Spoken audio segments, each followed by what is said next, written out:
आज का अपना टॉपिक है पुनर्जागरण का अर्थ एवं परिभाषा तथा उसके कारण।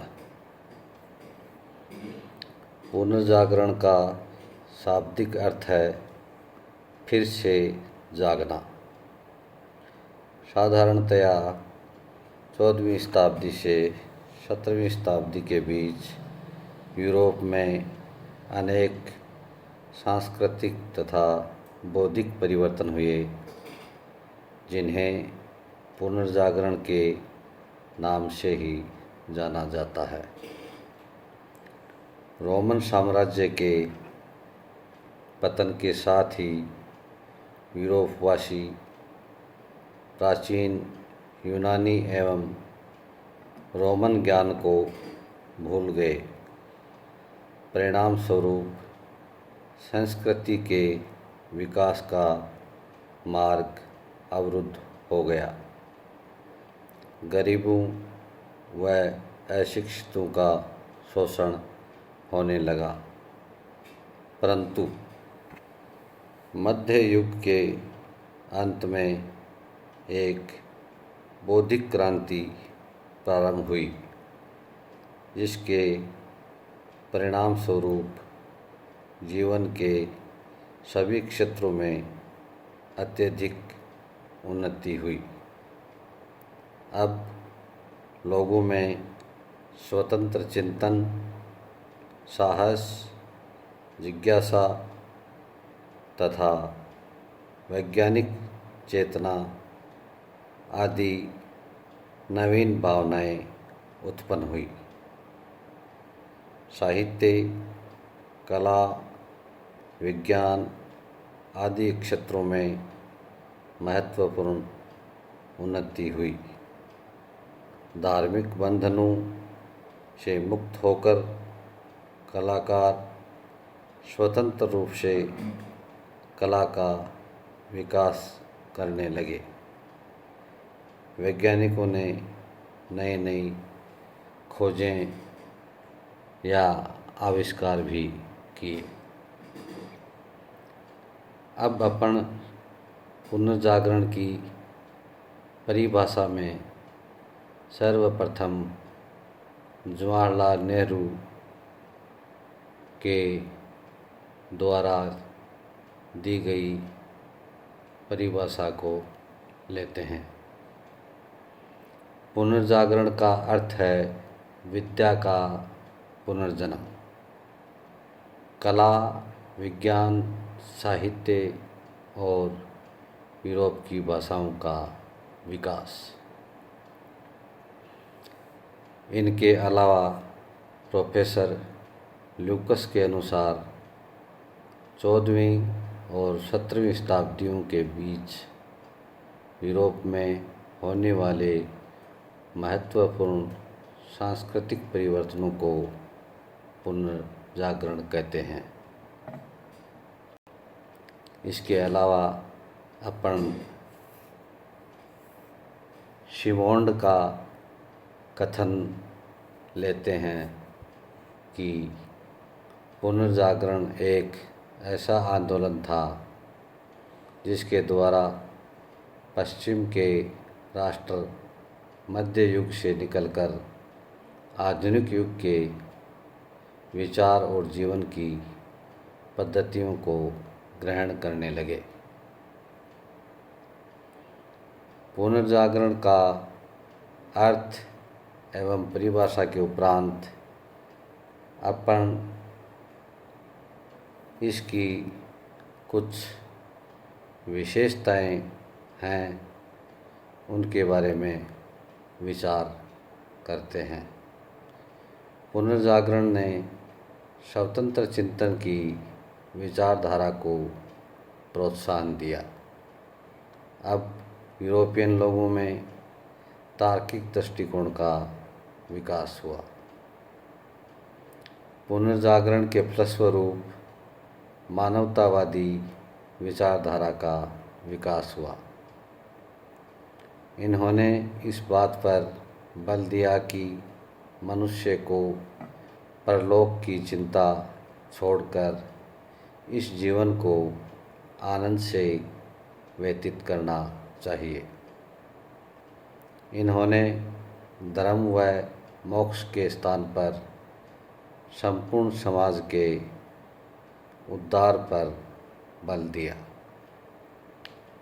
पुनर्जागरण ने प्राचीन रूढ़ियों, अंधविश्वासों तथा धार्मिक पाखंडों और आडंबरों पर कुठाराघात किया। इससे मनुष्य स्वतंत्र रूप से अपने व्यक्तित्व का विकास कर सका।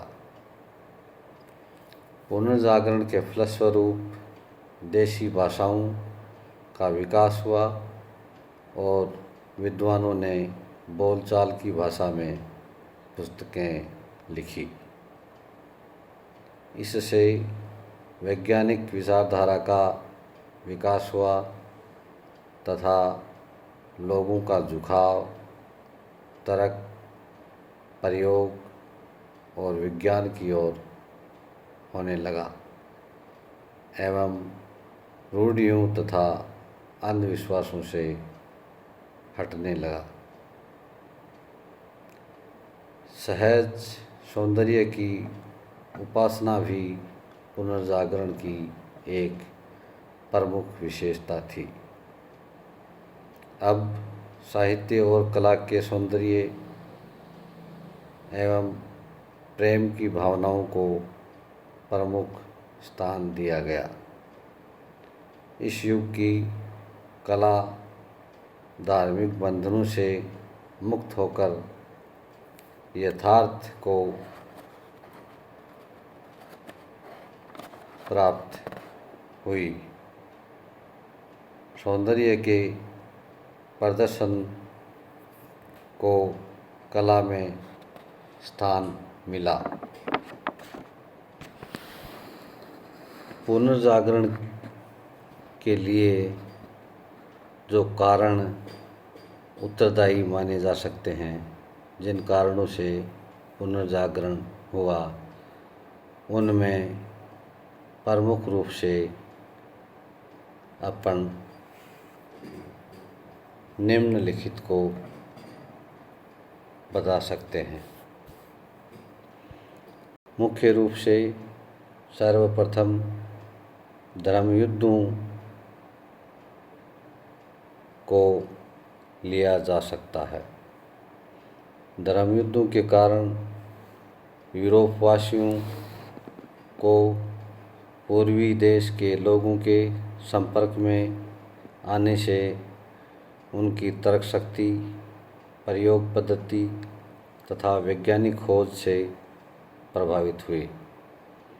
धर्मयुद्धों में ईसाइयों की पराजय से पोप की प्रतिष्ठा को आघात पहुंचा और उनकी शक्ति क्षीण होने लगी तथा पूर्वी देशों के संपर्क की वजह से जनजीवन में भी परिवर्तन शुरू हो गया और पुनर्जागरण का मार्ग प्रशस्त होने लगा। इसके अलावा अपन लेते हैं पूर्व से संपर्क। जब यूरोप अज्ञानता के अंधकार में डूबा हुआ था, उसी समय अरब लोग स्वतंत्र चिंतन के समर्थक थे। इनके संपर्क में आने से यूरोपवासियों को अपने प्राचीन विज्ञान, साहित्य और कला की जानकारी हुई और इनके वैज्ञानिक दृष्टिकोण से बड़े प्रभावित हुए। व्यापार का विकास हुआ। 13वीं तथा 14वीं शताब्दियों में यूरोप का कई राष्ट्रों से व्यापारिक संपर्क होने से अनेक नगरों का जन्म एवं विकास हुआ। व्यापार से पैसा आया, पैसे से अध्ययन या शिक्षा की ओर झुकाव हुआ। इससे यूरोप में कला तथा संस्कृति का पर्याप्त विकास हुआ। पुनर्जागरण के कारण में एक अपन लेते हैं मंगोल का योगदान। मंगोल सम्राट कुबलई खां का दरबार भिन्न भिन्न देशों के विद्वानों, धर्म प्रचारकों एवं व्यापारियों से भरा रहता था। यूरोप का प्रसिद्ध यात्री मार्को पोलो 1272 में इसके दरबार में जाकर अपना यात्रा वृत्तांत लिखा। इससे प्रेरणा लेकर पूर्वी देशों के आविष्कारों, छापाखाना, कुतुबनुमा, कागज आदि की जानकारी प्राप्त की। इससे पुनर्जागरण के लिए अनुकूल परिस्थिति उत्पन्न होने लगी। उस समय भौगोलिक खोजों ने भी पुनर्जागरण में महत्वपूर्ण योगदान दिया। इससे यूरोपीय व्यापार में वृद्धि हुई तथा विश्व की अन्य सभ्यताओं के संपर्क में आने से उनकी चिंतन शक्ति का विकास हुआ तथा ज्ञान में वृद्धि भी हुई। इसके अलावा अपन इसमें ले सकते हैं मानवता का विकास। इसका अर्थ है उन्नत ज्ञान। मानवतावादी धार्मिक पाखंडों और अंधविश्वासों में विश्वास न कर वर्तमान जीवन को सुंदर, आनंददायक और उपयोगी बनाने पर बल देते थे। अब धर्मशास्त्र में लोगों की रुचि कम हो गई तथा धर्माधिकारियों के प्रभाव में कमी हुई, जिसके परिणाम स्वरूप पुनर्जागरण का विकास हुआ। इसी प्रकार पूंजीवाद के प्रादुर्भाव ने भी पुनर्जागरण को आगे बढ़ाने में सहयोग दिया। व्यापार वाणिज्य की उन्नति होने से यूरोप में पूंजीवाद का प्रादुर्भाव हुआ। पूंजीवाद के प्रादुर्भाव के कारण कलाओं का, साहित्य का पर्याप्त विकास हो सका। नगरों के उदय ने भी पुनर्जागरण को आगे बढ़ाया। व्यापार की उन्नति एवं सामंतवाद के कारण यूरोप में अनेक नगरों की स्थापना हुई। नगरों के विकास ने मनुष्य के जीवन को बहुत प्रभावित किया। इसी कड़ी में अपन आगे देखते हैं सामंतवाद का विनाश। इससे यूरोप में सुदृढ़ एवं राष्ट्रीय राज्यों की स्थापना हुई तथा अशांति व अराजकता का वातावरण समाप्त हुआ।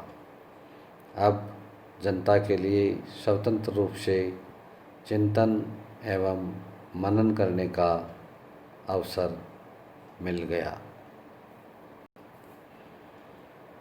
इसके अलावा पुनर्जागरण के लिए उत्तरदायी कारणों में